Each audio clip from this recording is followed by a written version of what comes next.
My name's Dave DeBow, founder of MoneyPartnerFormula.com, and this show is built for everyday real estate investors who are actively doing deals and looking to scale using other people's money. So if you're an active real estate investor and you want to get featured on this show to talk about your own real estate and capital raising experiences, then just go to daveinterviewsyou.com. Now let's get rolling with this episode, and remember to subscribe for daily interview content. Let me ask you this, you guys. If knowing what you know now, you could go back in time, I'd say around 20 years, and buy more properties, would you?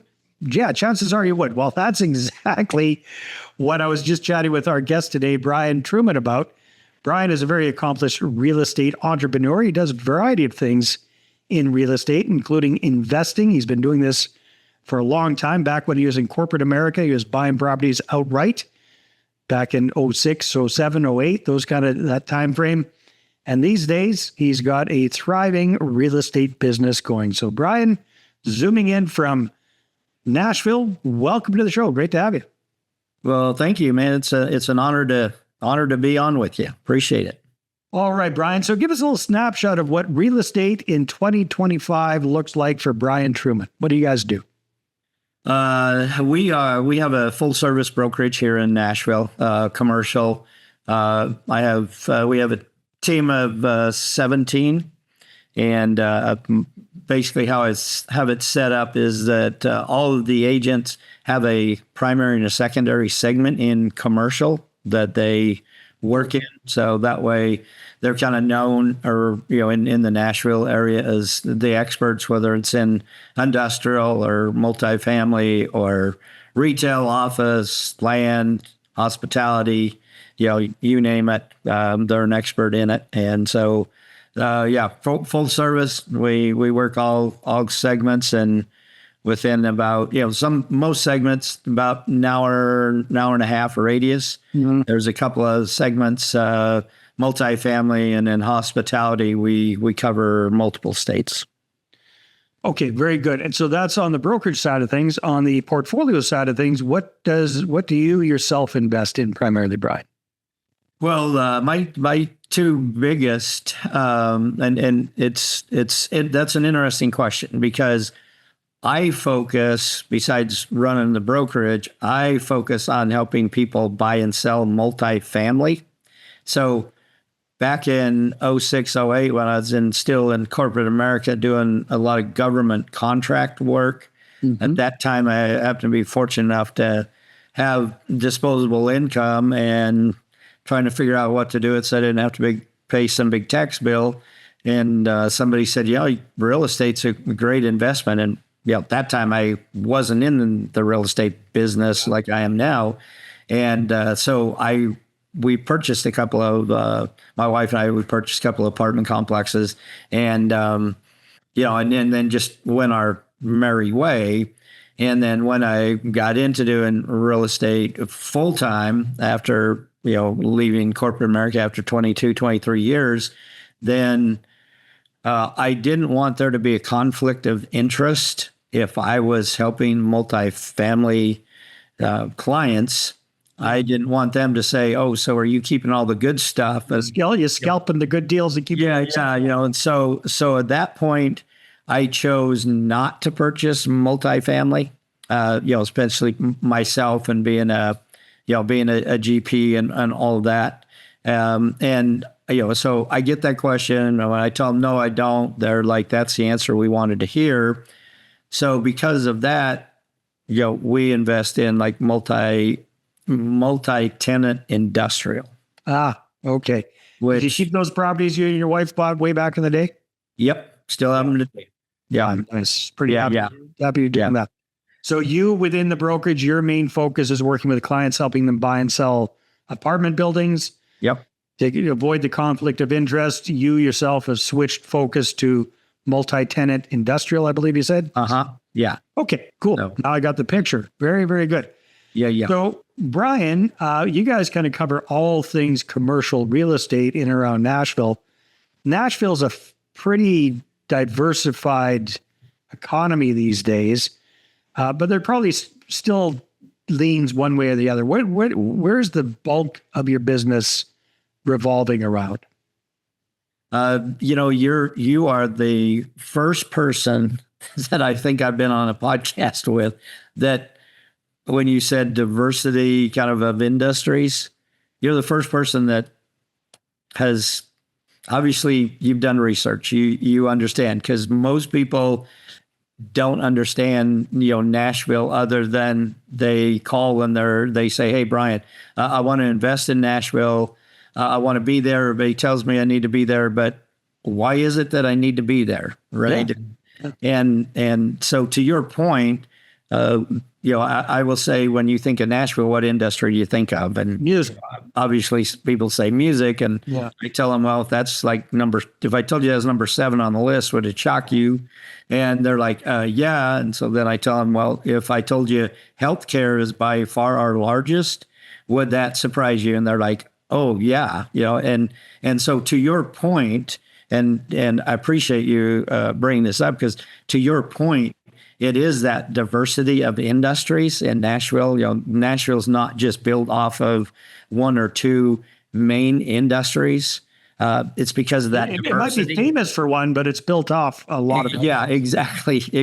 But it's that diversity that makes Nashville, still there's, depending on what report you look at, between 100 and 125 people moving here a day. And the economy is just, is booming and thriving and that. So yeah, it's big.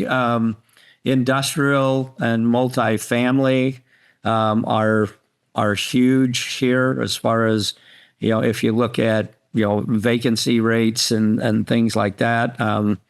The death of retail, everybody thought, well, COVID, it's the death of retail. I mean, here, vacancy rate on retail is like less than 2%. It's hard to find any retail space. And part of that is because after COVID, nobody built any. So the economy is still growing, strong, and Oracle decides they're going to move their headquarters from Austin, world headquarters from Austin to Nashville. And it's because they do so much of their work in healthcare, and with healthcare being number 1 here, obviously made sense, to them. But so what are those top industries besides healthcare and number 7 being music? What are a few of the other ones in between? Yeah, so you have healthcare is by far obviously the largest one. You have a lot of financial services. So like AllianceBernstein, moved from Wall Street. They're just one of many companies that have moved out of New York and moved here. You have the automotive industry. Nissan moved their plant out of LA. California, Mitsubishi did. Spring Hill, that's GM plant. Chattanooga is Volkswagen. They have a huge plant down there, and so that's big. The other one that's real big here is distribution centers, because of the highway or freeway system, where 65 goes north-south, I-40 goes east-west, I-24 kind of goes north, southeast to kind of the northwest. Because of the system and where Nashville is located, you can get to about 70-80% of the United States within a 7 to 9 hour drive. Wow. And so the distribution centers, you name the company, it's here for, huge, massive warehouses for distribution. So, what's the population of Nashville these days, like the greater metropolitan area? The greater metropolitan area is only a couple million people. Nashville, kind of that area, but you have so many of the suburbs around it. The MSA, you're getting up to 7-8 million people type thing, but wow. It's we call it a big little city. Yeah, it's still got a bit of that smaller city feel. Yeah. Because it is kind of spread out from there, but kind of the main Nashville core, Davis County, some of that it's only a couple million people. Right.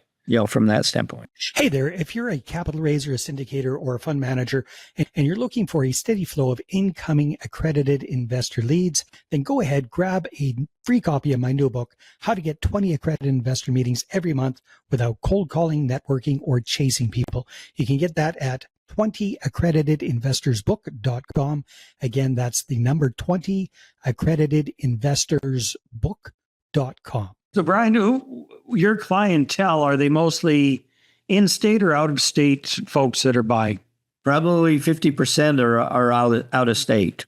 Nope. And that consists of people from California that want to get out of California between taxes and, politics and everything else. Some of them just want to buy here. Some of them are selling everything, lock, stock, barrel in California and move it out here. A lot of people from New York, New Jersey, Chicago, Illinois area.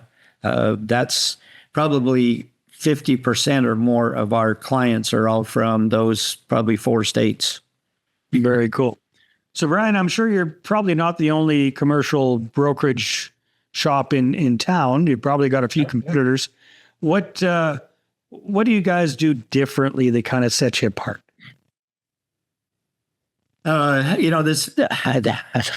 This sounds really just basic, and you kind of, people probably roll their eyes about it, is we actually answer our phone. It doesn't sound basic at all. An actual human being answers the phone? Yeah. I mean, I will go to events and people that hold these events and meetups and a lot of that. And one of the things they'll introduce me is, this is Brian Truman. He's a broker that'll actually answer his phone, and I've actually had people, I went to an event, the guy, there was probably, 75 people there or whatever, investors. And he introduced me as the guy that answers his phone. The next morning on the drive in, I had 2 people call me and they're like, we're calling you for no other reason other than see if you actually answer your phone. Right. So, I mean, I answered on the weekends, so I teach my agents, I was like, you want a differentiator is just answer your phone. Right. Yeah. And then probably the second biggest thing is we're very relational. So it's, this is a relationship game. It's not, it's not transactional. I teach my agents, you don't want to, as I call it, you don't want to have commission breath, that you're just in it for a transaction to make some money. You want to have long-term relationships to where your clients are very loyal to you. Yeah. And so there is a lot of them in town, but they tend to hire a lot of young folks right out of college who haven't been in the game, so they don't understand the whole relationship part of the. Well, yeah, they probably don't know how to do relationships very well anymore. No offense. Yes. The youngins, it's all texty, not face-to-face so much anymore. Yeah, okay. That and I think the third one is being a good problem solver. And because transactions hit a lot of ups and downs and bumps, and if you're good at creative problem solving, you're going to be able to get vast majority, even in commercial, your deals across the finish line. So how long have you been running the company for, Brian? 10 years now. 10 years. Nice. Well, it's a nice sized team that you've got. What exciting projects do you have on the horizon for 2026? We have a client, speaking of Canada, where you are, we have a client out of Calgary that we're helping just purchase some property here downtown in the downtown core. They're going to be putting up two towers. One's 35 stories, the other one's 37. One's apartment, the other one's is condo residences. Downtown. They're using a lot of prefab stick build for this, which is kind of rare nowadays, and they're kind of be the first ones in Nashville that have kind of put something like that here in the city, but it cuts down on the amount of time that it takes to build. So that's going to be, because it's going to, add to the skyline here. So it's going to be kind of nice to say, hey, we helped with It's something to do with this. Yeah. this project. And the nice thing is they've signed us to help them purchase property, because this will be the second one they do here in the United States. They've done some stuff in Canada, but they've hired us to help them with all of their projects in the U.S. So, it's gonna be pretty exciting to see those go up and know that you were part of that. So Exactly. That's legacy there. Brian, if people want to connect with you, what should they do? they can go on to find me on LinkedIn. Brian Truman, Brian Brian Truman, Truman, like Uncle Harry or the Truman Show. Yeah. That's an easy way. He's the good-looking one in Nashville. Yeah. So Remind people what the name of your company is in the website. Yeah, it's SVN Excel Commercial Real Estate, and so, but it's www.excelaccelcre.com. Perfect. Brian, thanks so much for being on the show. It's been a lot of fun. You bet. Thank you for having me. Appreciate it. And thanks for letting us know there's a lot more to Nashville than just good tunes. Yeah, there is a lot of that, but there's a lot more. Yep. All right, everybody, take care. We'll see you on the next one. Hey there, I really hope you enjoyed that episode. And as always, if you want to listen to more daily interview content, make sure you subscribe. And if you're an active real estate investor and you're doing deals and you'd like to get featured on this show, then just head over to daveinterviewsyou.com.